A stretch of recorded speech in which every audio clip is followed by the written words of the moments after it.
भंडारा जिल्ह्यात वादळी वारा आणि गारपिटीसह पावसाची हजेरी. सलग 9व्या दिवशी पाऊस झाल्यानं पिकांचं मोठं नुकसान.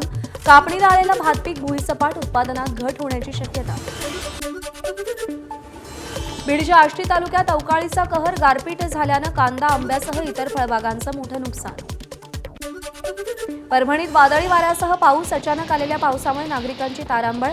वादळी वाऱ्यामुळे घरांवरचे पत्रेही उडाले. नागरिकांचं मोठं नुकसान. लातूरमध्ये तुफान वादळी वारे. वाऱ्यांमुळे उडालेल्या धुळीच्या लोटांमुळे वाहतूक विस्कळीत. काही भागात झाडांचीही पडझड. नाशिकच्या मालेगावात अवकाळी पावसासह गारपीट. नरडाणा, मांदुर्णे, कळवाडी या गावांसह परिसरात अवकाळी पावसाचा तडाखा. गारपिटीमुळे पिकांचं नुकसान होण्याची शक्यता. बुलढाण्याच्या लोणार तालुक्यात वादळी वाऱ्यासह गारपीट. अचानक आलेल्या पावसानं लग्न समारंभात तारांबळ उडाली. शेतातील पिकांचंही मोठं नुकसान. अवकाळी पावसामुळे वाशिमच्या बाजार समितीत विक्रीसाठी आणलेला शेतमाल भिजला. पावसापासून शेतमाल वाचवताना शेतकऱ्यांची मोठी तारांबळ. नुकसान झाल्यानं शेतकरीही नाराज.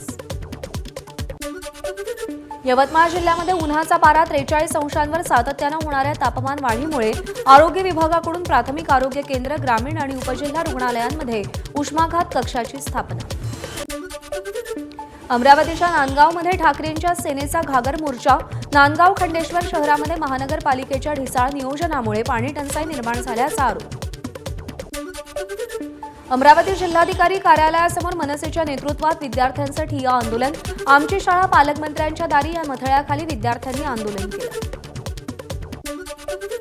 जालन्यामध्ये बहुजन समाज पार्टीचा महानगरपालिकेवर धडक मोर्चा. झोपडपट्टीत राहणाऱ्या गरीब रहिवाशांना पीआर कार्ड मिळावं. झोपडपट्टी धारकांना घरकुल योजनेचा लाभ देण्यात यावा. आंदोलकांची मागणी. राजकोट किल्ल्यावर नव्यानं उभारण्यात आलेल्या छत्रपती शिवरायांच्या पुतळ्याजवळ आकर्षक विद्युत रोषणाई.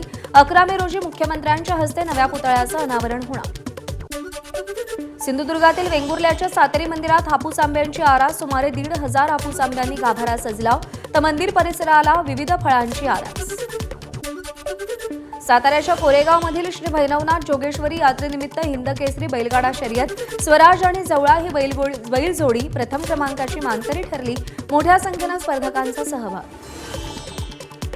एसटी कामगारांचा महागाई भत्ता 46% 53% आणला जाणार. एसटी कामगार संघटनेच्या अधिवेशनात प्रताप सरनाईकांची मोठी घोषणा.